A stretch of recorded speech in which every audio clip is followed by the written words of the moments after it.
The moment you have a security related challenge, you will start seeing significantly high government intervention or regulatory intervention. And these are some of the ones that we captured from across the globe, whether it is Asia, India, US, Europe. So one has to be now very, very watchful about the kinds of regulatory interventions that we may end up facing, considering the overall risk that we are seeing in the market. Specific to capital markets, if I was to look at it, SEBI last year released a very, very comprehensive set of guidelines covering the entire capital markets ecosystem.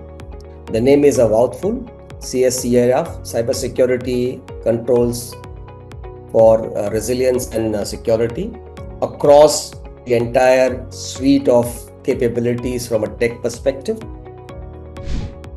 There is already a pre-existing guideline by CERT-IN. CERT-IN stands for Cyber Emergency Response Team. IN is for India. This is a Government of India body which mandates any organization that has been breached or has a security impact needs to report an incident within 6 hours. And there is financial penalty as well as criminal penalty if you don't report it. What is the role of CERT-IN in capital market security? So there are two types of CERT. One is CERT-IN, which is at a national level, and then there is a CERT for financial markets.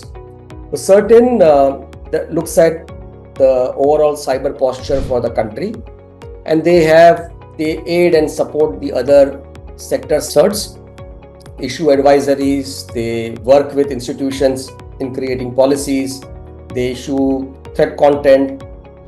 The sector CERTs, on the other hand, work with the constituents. They'll work with the banks and the capital market institutions to get them to share information amongst themselves. So when a specific attack pattern comes in, predominant in a certain segment, they will make the others in the segment aware, saying that this is the kinds of actors that we are seeing in.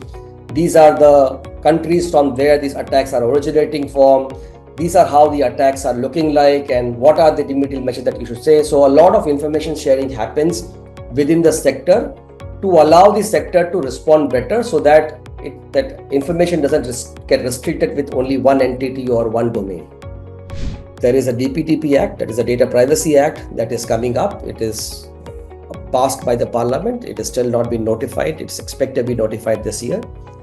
That has a very serious financial penalty, up to 250 crores for organizations if they breach personal data.